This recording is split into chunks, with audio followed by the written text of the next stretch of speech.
Olá pessoal, tudo bem? Eu sou a Carmen do blog Que Vi do Mundo e hoje nós vamos conversar sobre o Eça de Queiroz na série O Que Esperar de.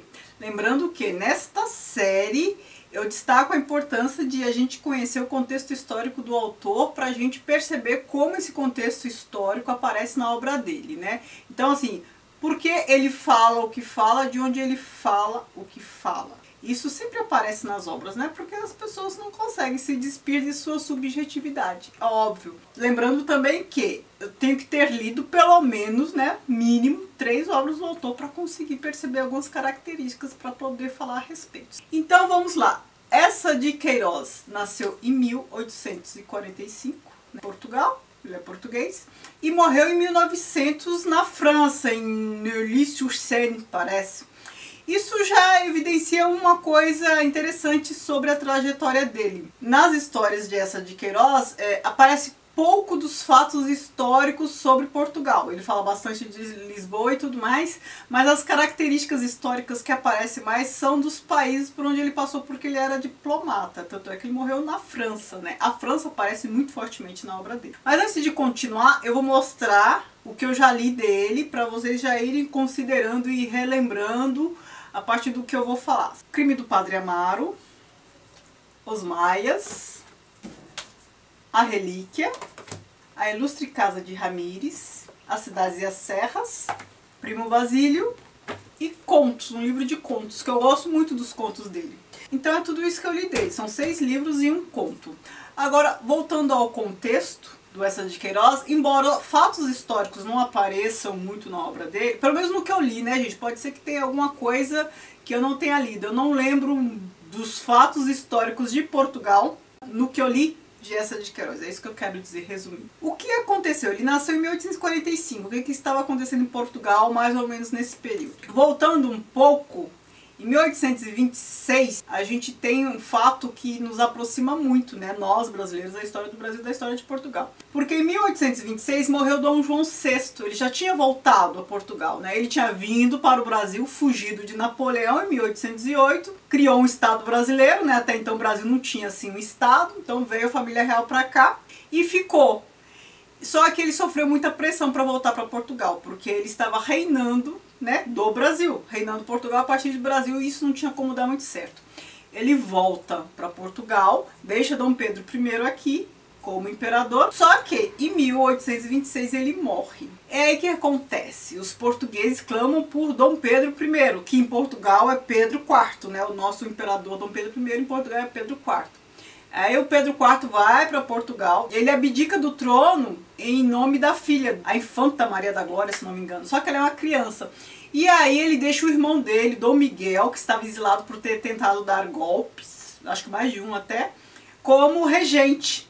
Só que esse irmão dele volta e dá golpe de novo. Enquanto Dom Pedro é constitucionalista, ele quer lá uma ditadura, não dá muito certo. Só sei que Dom Pedro I tem que voltar para Portugal, apaziguar as coisas, tomar o trono. E aí ele tem que abdicar do trono aqui no Brasil. Ele deixa o filho, Dom Pedro II, que é uma criança ainda, ele abdica do trono em favor de Dom Pedro II, e aqui a gente tem o período da regência, que a gente já conhece bem, teve que voltar para Portugal, apaziguar as coisas, tirar o trono do irmão, brigar e tudo mais. Acontece um monte de coisa que eu já não lembro muito bem, mas não fica muito tranquilo por muito tempo, porque depois a infanta também assume mais tarde, e também tem mais golpes e tal. Só sei que na segunda metade do século XIX, o que é muito forte é a partilha da África já numa disputa imperialista. Essa disputa imperialista entre os vários países da Europa resultou na Primeira Guerra Mundial. Mas começou ali já na segunda metade do século XIX, Portugal colonizando mais fortemente Angola, Moçambique, Cabo Verde e vários outros países, outras partes da África, certo? Então, muito resumidamente, é isso. Isso aparece na obra de Eça? Não no que eu li, pelo menos. Só aparece Lisboa, os costumes de Lisboa, a hipocrisia da sociedade e tudo mais.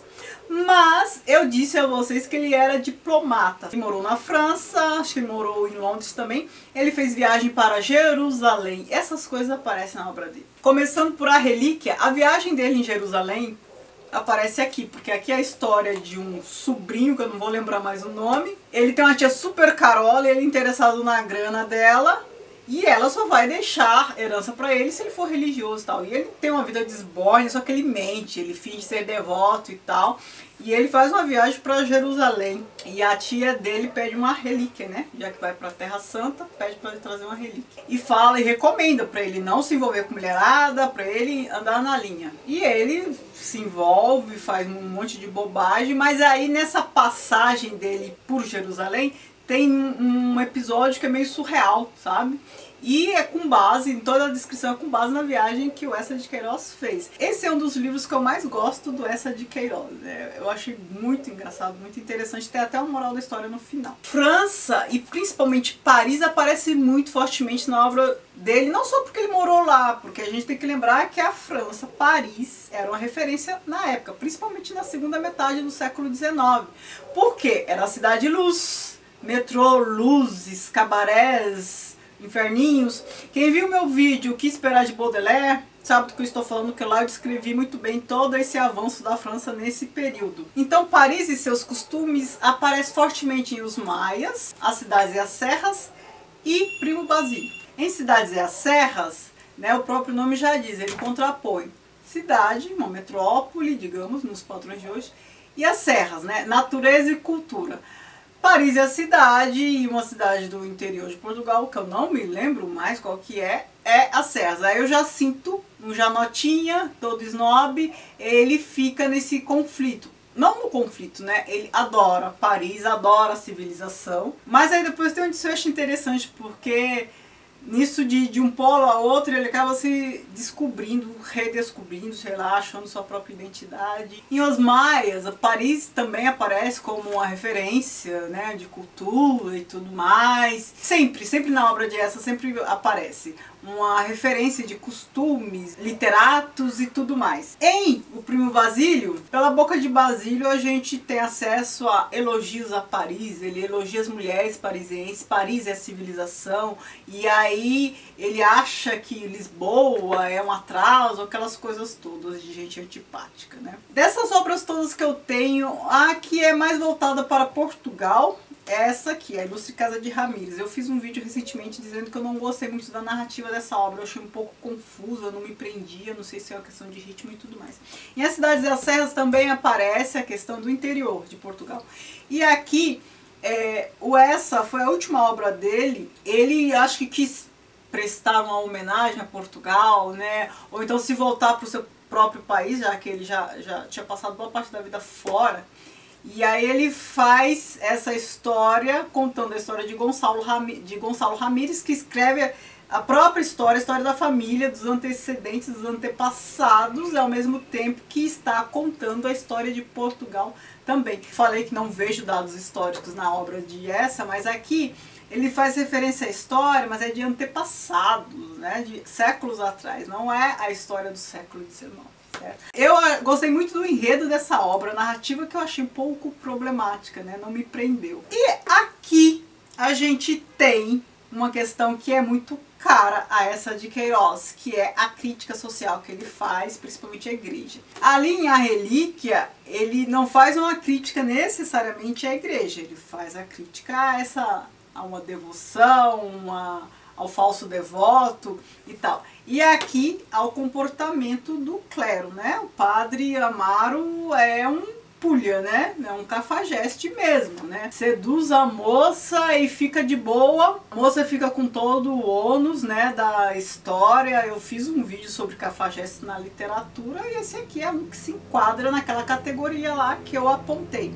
E para falar do livro de contos, eu gosto muito de alguns contos aqui, principalmente Perfeição, um conto que ele faz sobre Ulisses, o Odisseu, lá na ilha com Calipso. E ele tá lá entediado ao extremo, ele quer ir embora porque não aguenta mais tanta perfeição, né? Eu achei muito engraçado, porque ele tá na Ilha dos Sonhos com a deusa maravilhosa que oferece a eternidade, a imortalidade, e ele achou tudo muito chato. Quis ir embora, quis fugir para Penélope, porque não estava aguentando tanta perfeição. Esse é um dos contos, aqui tem vários muito bons. Agora que eu já dei uma passada por essas obras, não posso deixar de destacar algo que me chama muita atenção. A cultura francesa é muito forte na obra de Eça de Queiroz, como eu já falei. Apontei 3 obras aqui em que a cultura francesa pesa. A gente percebe claramente a influência de 3 autores franceses na produção do Eça de Queiroz: Flaubert, Zola e Balzac. Onde e como a gente percebe isso? Em O Crime do Padre Amaro, a gente percebe Balzac e Zola. Zola a gente percebe nesse naturalismo, realismo, em que cria essa simbiose entre o meio e o indivíduo, um acaba sendo extensão do outro. Tem algumas descrições aqui no começo, que ele descreve o ambiente, parece estar descrevendo a pessoa, e descreve a pessoa, a gente percebe que é consequência do ambiente em que está. É uma característica muito forte de Zola. E também, pensando na crítica aqui do comportamento do padre, quem faz isso muito fortemente é o Balzac. Toda a comédia humana, ele faz críticas do comportamento burguês, o comportamento hipócrita. E do clero também ele faz. Em O Primo Basílio a gente percebe, obviamente, uma influência de Madame Bovary. Aqui, né? A própria história, mulher casada que trai o marido, tal, burguesa. Só que a Emma Bovary é uma personagem bem interessante. A Luísa, né, mais ou menos. O personagem interessante aqui é a Juliana, a empregada. E uma outra característica aqui, que lembra Balzac, Eugénie Grandet, é o Basílio vem para o Brasil, é pobre, vem para o Brasil fazer fortuna, e ele não pôde se casar, tem um relacionamento mais sério com a Luísa, porque ele era pobre, veio para o Brasil fazer fortuna. O mesmo mote que a gente vê em Eugénie Grandet, do Balzac, além de Flaubert aqui também. Agora eu quero falar mais um pouquinho dos Maias. Eu gosto dessa obra? Gosto. Não é a minha preferida dele porque algo me incomodou aqui. Eu já até falei disso em algum vídeo das leituras do mês. O que me incomodou? O desfecho aqui, ele resolve demais, como se o tempo curasse, né? O que acontece aqui, toda a situação aqui, é um tipo de situação que tempo não dá jeito. Essa história de que tempo cura tudo não serve para 100% dos casos. Há casos que nem o tempo dá jeito, sabe? Você não pode achar que é fácil assim. A gente tem que conseguir lidar com coisas sem solução. Tem coisas que não tem solução, nem tempo dá solução. O tempo pode apaziguar um pouco, acalmar, mas deixar muito bem resolvido, isso não serve para tudo. Para a história que acontece aqui, é um exemplo disso, que o tempo não conserta, na minha opinião. Claro, né, sempre pessoal, não conserta. E como ele apresenta o desfecho, me incomodou um pouquinho, né, a questão do Carlos, como ele lidou com a situação. E não, eu acho que me desagradou. Todo o resto é bem legal, mas esse desfecho me desagradou um pouco. Eu aproveito para falar que as 2 obras que eu mais gosto do Eça de Queiroz, as 2 sobre religião, A Relíquia e o Crime do Padre Amaro. Qual é a grande vantagem do Eça de Queiroz, na minha opinião? Ele narra muitíssimo bem, ele narra com a fluidez, assim, muitíssimo bem mesmo. Ele também cria alguns tipos, como o Amaro, como a Juliana, tipos muito interessantes. Uma coisa que eu acho muito curiosa em Eça de Queiroz é que ele não tem uma obra assim de grande destaque, sabe? A gente pensa em Eça de Queiroz, vem logo à mente uma obra, como é o caso de Victor Hugo. A gente pensa em Victor Hugo, pensa em Os Miseráveis. Eça de Queiroz não, penso em Eça de Queiroz, aí eu paro um pouquinho e me vem umas 3. Ou acho que isso é influência do vestibular, né? Porque Primo Basílio, Crime do Padre Amaro e As Cidades e as Serras, e a gente sempre tem que ler, leitura obrigatória. Eu não sei se é só por isso, mas eu acho que isso conta também. Ele não tem uma obra assim de grande destaque, apesar de narrar muito bem, mas ele tem muitas obras um pouco acima da média, assim, que eu considero boas. Nenhuma maravilhosa, mas eu considero boas. Essas 2 que eu apontei são minhas preferidas. Os Maias também eu acho muito boa, mas com essa ressalva que eu fiz. Embora a história de Portugal, esse contexto histórico bem resumido de Portugal que eu narrei, não apareça na obra dele, aparecem as influências, lugares por onde ele passou. Não é Portugal, mas é o resto do mundo que ele conheceu. E isso eu achei bem interessante. Eu não sei se aparece mais coisas no que eu não li. Então o que eu tinha para falar é isso. Me digam o que vocês me recomendam ler mais do Eça de Queiroz. Eu já li tudo que eu tenho, né? Eu tenho esses 7 livros. Mas eu não sei o que vale a pena mais. Eu sei que das obras de destaque dele eu já li todas. Mas talvez tenha alguma que não seja de destaque, mas seja boa. Então eu gostaria que vocês me recomendassem, gostaria que vocês dissessem se já leram alguma dessas obras, se tem vontade de ler e tudo mais, tá bom? Muito obrigada por assistir, não se esqueça de curtir, de se inscrever e de me seguir nas redes sociais. O Que Vi do Mundo, Snapchat, Instagram e Facebook. Beijos e tchau, tchau.